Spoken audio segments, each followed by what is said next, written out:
Hello, everybody, and welcome to the 5th episode of Space Engineers with me, Satanic Scar. Germ sadly can't be here again today because I'm on the weirdest sleep schedule you can possibly even freaking fathom, and this sleep schedule just so happens to mean that he's asleep while I'm awake playing this game alone. Anyways, we're gonna scrap his little thingamajigger. Oh, let's go take care of this trash. Do do do do do do do do do do. All right. So what I'm gonna do is I'm gonna get the survival kit. I'm gonna place the survival kit somewhere on top of this, so that way we can respawn if we need to in any given situation. Something that is going to be a little bit important, though, that I should probably take into consideration is getting him a survival cryogenic freezing chamber thingy. That would be a lot of help. I'm gonna have something beneath there. I can switch this up. Probably be best if I place this on the platform right here. Okay. So that'll use up 8. How much does a small grid one use? 3. And how many is in here?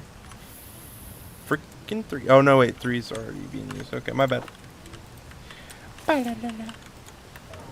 Periwinkle. Make another one. Craft that puppy up now. I don't have the list open currently. I had a list of things I wanted to do. One of them is building this drill rig, which I did off camera. You saw me building it in the last one, but instead I scrapped all of it, made it up a few more notches, so that way I can actually get the drills off the ground. I'll bring this down until it's like almost touching the ground, then I'll start spinning it and doing all that good stuff. Or I'll just set the sucker to go and call it a day. Depending on how many pistons you have, depends on how fast you actually want to make the piston speed for it going down. Usually going down very slow. It eventually will get the resources, so it's not like you need it to go super duper fast and efficient and everything else like that. But it at least needs to be going down at a decently reasonable speed. If I can remember what English is. Let's see here. So I'm thinking here what I can do. I don't really want to take anything off this, and that'll stay, right? Okay, cool. Whew, dodging bullets left and right, my dude. Dodging bullets left and right. Place that there. Place another one here. We'll use 2 of these. Usually I'd use an elbow, but I don't think that an elbow is necessary here. Especially since I want to add on to a lot of this. This is going to be for Germ, since when he comes back, we'll have him a little pod. I kind of want to build a Hall of the Dead, because I want to get a lot of people onto this series.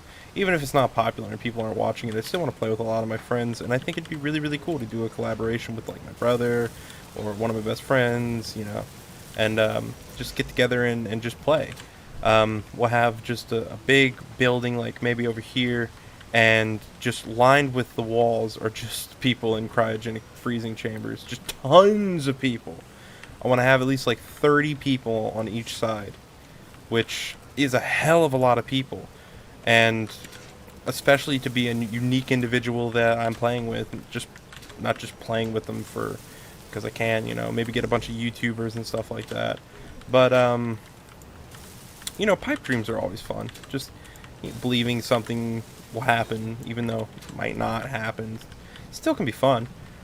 Being a realistic individual, though, is extremely important. You don't want to just let your imagination run wild and believe that that's going to be the future that you're going to have. The future is always extremely crazy. Future could go left, it could go to right, it could go up, it could go down. The future's never set in stone. So you usually want to keep your mind open to new ideas and don't just get stuck in a rut. Don't get stuck in a rut. Always be ready to change. Yeah, that I'm need one of those too. Okay. I'm going to need this. I want to place this right here. So that way I have a face that I can reach into. Energy low. Oopsies. I'm a little bit laggy there. A little bit laggy. Ba-ba-ba-ba-ba-ba-ba. Yeah, this is when the game usually gets a little bit boring for me. There's still so much to do, and I'm very interested in what I'm potentially going to do next. Because I never really freaking know with myself. I'm kind of a loose cannon in that department. I'll end up doing something crazy that'll get everyone I know killed in the game, and just freaking ruining everyone's progress. I'm very good at that, you know. If you guys didn't know, I'm an expert maker, an oopsie boopsies boy. Ta-da! I might as well get this set up and running. There's no point in not getting it set up and running. And I want to expand on that idea I had previously in one of the previous episodes, where I dig underneath here. Let me just make sure there's something. Always make sure there's at least something supporting it. And even if it's just a piece of mine and you know it's supporting it, just give it a little extra support, just in case. I meant to place it right there. Eh. Let me do what I want to do. Bang. Let me throw... I'm running out of ice, so I gotta go find some ice. Or I'm gonna have a bad time. Go down here, and I want to connect this to a tunnel, and the best way to connect it to one of my tunnels is to go down into this tunnel, and I want to do /GPS tunnel. That's about it. That's good. And that'll just give me an idea of what direction to drill, how far down I need to go.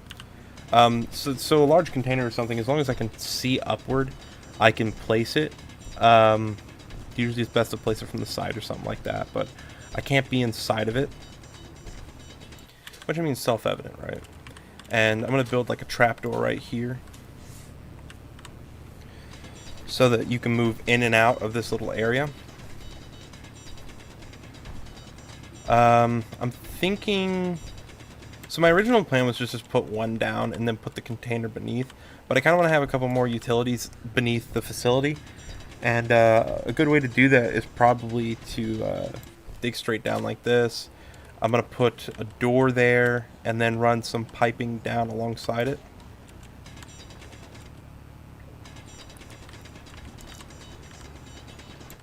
So, you know, something I've always been really interested in is like scams and stuff like that. Not interested in doing it, but interested in like the mentality of being able to scam somebody, not with actual intelligence. Well, let me reiterate. Not with actual like hacks or something like that, but to scam somebody with your mentality. Scamming somebody solely on the fact of you saying something. So, you know, saying just being able to con somebody into doing something that they wouldn't normally do. I find that so intriguing. I find that so interesting, personally.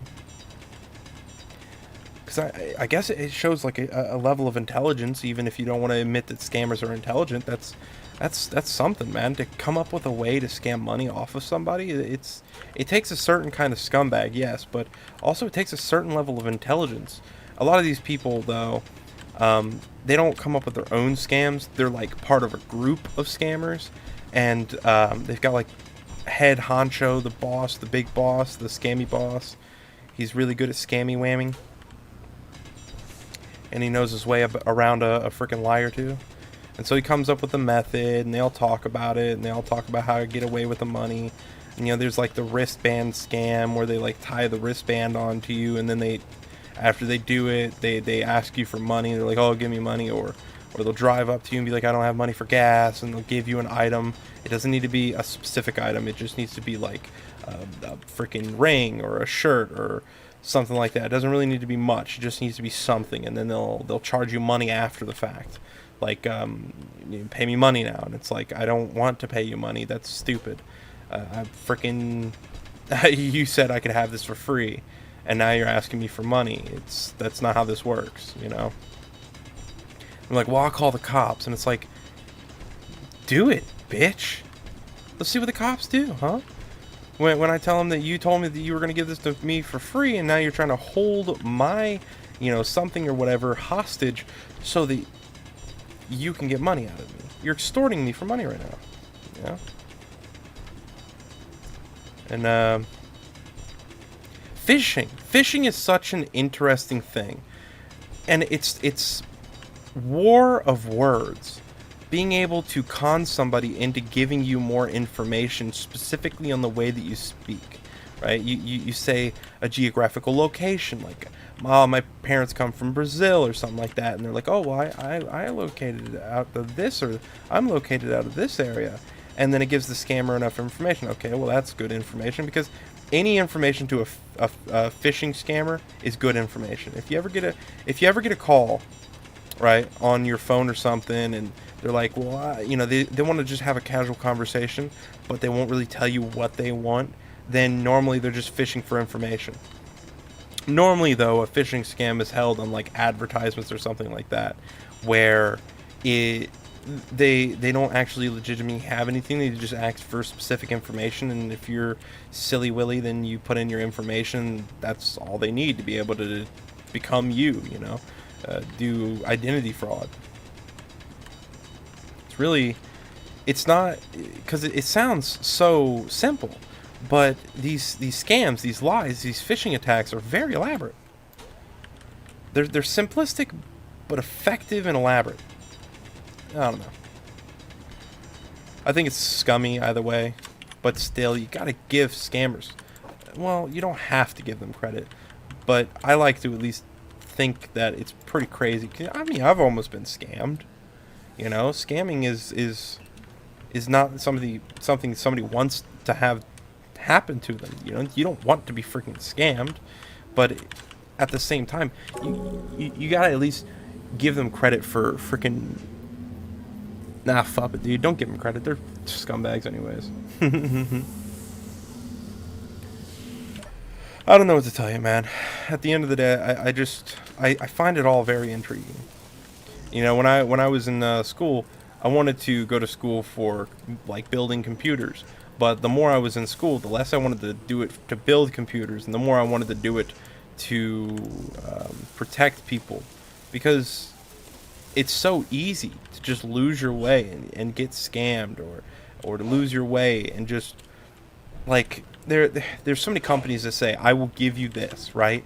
And they're not actually selling you the product. They're selling you add-ons to the product. So instead of doing hard work to give you the best product, they skimp out on the product itself and then just give you add-ons to said product or idea of a product.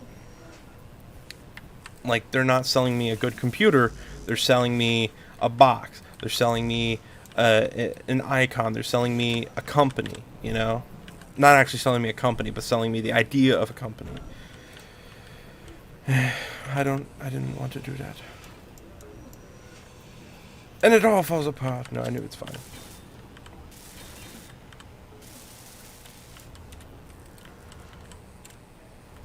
Or they'll end up just trying to sell you something that you tell them you don't want, but they end up selling it to you anyways. Like, I don't want an extended warranty. Well, you can bet your freaking ass that's exactly what they're going to sell you. Because it's more money. If they just sold you the PC, that's where the money ends. That PC, selling it, shipping it. But if they sell you the PC, they sell you the box, they sell you the idea, they sell you the emblem, they sell you the idea of the company, they sell you the warranty, they sell you the extended warranty, they sell you the parts warranty. The more that they can add on to said computer, it doesn't mean that they actually have to come through with something that's legitimate when it comes to, actually giving you a product that works. They just have to give you a sense that that is going to work in the future. Right? Peace of mind. And that peace of mind costs you a hell of a lot of money. To some people it's worth it, though. To some people it's worth it. But I mean, at no point is your wallet worth giving up for these assholes to just get money that they're not even going to use wisely. They're just going to freaking take your money and run with it. You know, thanks for the money. I'm going to go buy a freaking new car or something stupid. Alright, so I'm going to put the large container there and the hydrogen container here so I can access both containers. And I should make the door while I'm at it. It's going to be a slippy slidey door. A slippy slidey door. A doo doo doo doo. Da doo doo doo doo. A da da da da da da da da da. A slippy slidey door. Yeah. Now, I wanna talk a little bit about something that I've had on my mind. So, it pissed me off when I first learned that it can't happen.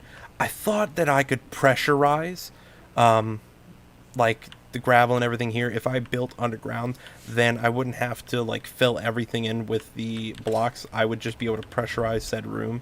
But it's not true. It's not how it works. You have to have blocks around it to be able to pressurize, which it's not the end of the world, but it was very disheartening when I first learned about it and saddened me greatly. Whee! So now I can get in and out. Sweet. And it functions as a floor. Boop.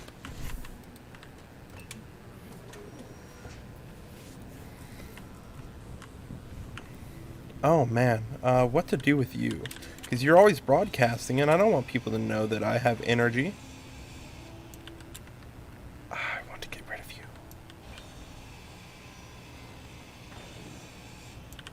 you. Bye-bye, parachute. Just second guessing it, like, is this gonna fall apart if I do this? I don't know, dude. The survival pod is an interesting shape indeed. I'm glad that they came to the decision to make it in such a weird shape. It really works for it. It's probably the coolest design of a survival pod.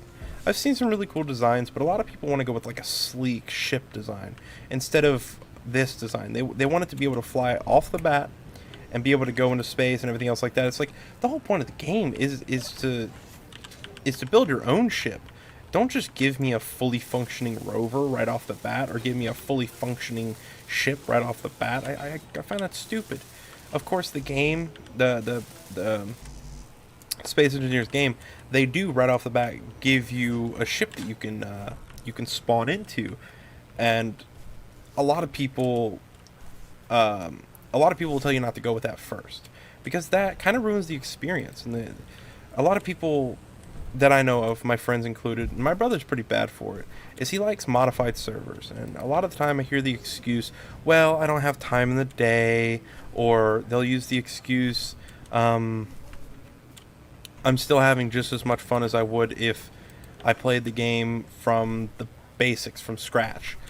But it's not true. If I walk over and open up a cabinet in a survival game like Miscreated, and I find an assault rifle, I'm going to be ecstatic. I'm going to be, oh my god, an assault rifle. And then if I find bullets for said assault rifle, oh man, this is great, this is insane, I'm so lucky. But if you're on a boosted server, oh, another AK, oh, another 60 rounds, oh, look, another 4,000 wood in my inventory, guess I'll just have to throw that out. And I love playing Ark, but I don't like playing boosted servers. I hate it. To be in fact, I hate boosted Ark. I find no fun in playing boosted Ark. I don't believe there's any fun in it. Because, simply put, there's no struggle, there's no challenge, there's no battle. You're just handed everything you need on a silver platter. What's the point in taming a Quetzal? You don't need to freaking even get one, because you could get the same amount of resources. You could get the same amount of resources with a freaking like Fioma. You could get the same amount of resources with a Fioma that you would be able to get with a Bronto in regular survival. I don't know why that was so hard for me to say. I couldn't remember the names. And it's just the challenge is gone, and that's I guess it's because we have a different idea of what makes a game fun. I think the challenge of the game and the way that it puts you on the spot and makes you think creatively or try to come up with solutions to try to come up with the best base location. When you play on modified servers, everyone's got everything. And yeah, that might be good for testing your base because everybody's coming at you constantly, but it's not an accurate representation of how to get resources the best way. You just end up, okay, let me go grab a doe dick, tame it up in 2 seconds. Okay, I'm gonna go slap a tree. Okay, that didn't get too much of that. I'm gonna go slap a tree and get more wood than I would with a freaking Carbonomies. So I don't need a Carbonomies. I could freaking, I don't think a doe dick can actually get wood, but you know what I'm saying. It just ruins the challenge of the game. Ruins the flow of it. It's just, it doesn't feel like that's how the developers intended you to originally play their game. And to be completely honest, I don't think that even the developers know how they wanted their game to be played. I don't know, man. Ark pisses me off. Ark pisses me off a lot. I mean, how can a game that I find so fun also give me, like, huge anxiety just for freaking 200 megabyte update? It gives me huge anxiety because it could be the last time I ever get to play Ark. I had on gigabyte data internet. I got I spent 4 hours trying to download a 2 gigabyte update, which should have been done very, very fast, but for some reason took a millennia. My friend Germ, the guy I played this server with, he thinks, oh, it's just Steam that's garbage. Steam is not garbage, my friend. You can criticize them all you want in every other aspect, but this platform has a lot more features and a lot more versatility than something like Epic Games. Epic Games, where if you freaking accidentally boop your hard drive and it dies, and you want to be able to play a game once you recover the hard drive and fix it or something, you go to recover said game, and it's like, well, I don't know. Well, it's the same directory. It's the same directory. It's the same game install. Epic Games. Can you just install? Well, I don't know what you want from me. It's like, just, it's there. It's there. I'm pointing to it right there. And Epic Games was like, oh, I don't see anything. You want to get your game back? You want to find the location of your game? You have to change the name of the game inside of the directory folder that you have it to, or the install location. You have to change it to, like, just put like a 1 or a 0 at the end of it. Then you have to reinstall the game at that location, very specifically. Then you open the folder that you put a number next to, like copy all of the files in there except for the EG store file, and then drag it over into the new downloaded file. And of course, you have to exit the Epic Games launcher. If you try to just take the folder, rename it back, and delete the one that was trying to make, it will not work. It will just say, oh, well, I wasn't installing anything to begin with. I don't know what you want from me. I freaking hate Epic Games. And the Epic Games launcher takes a millennia to open. I mean, just the longest period of time.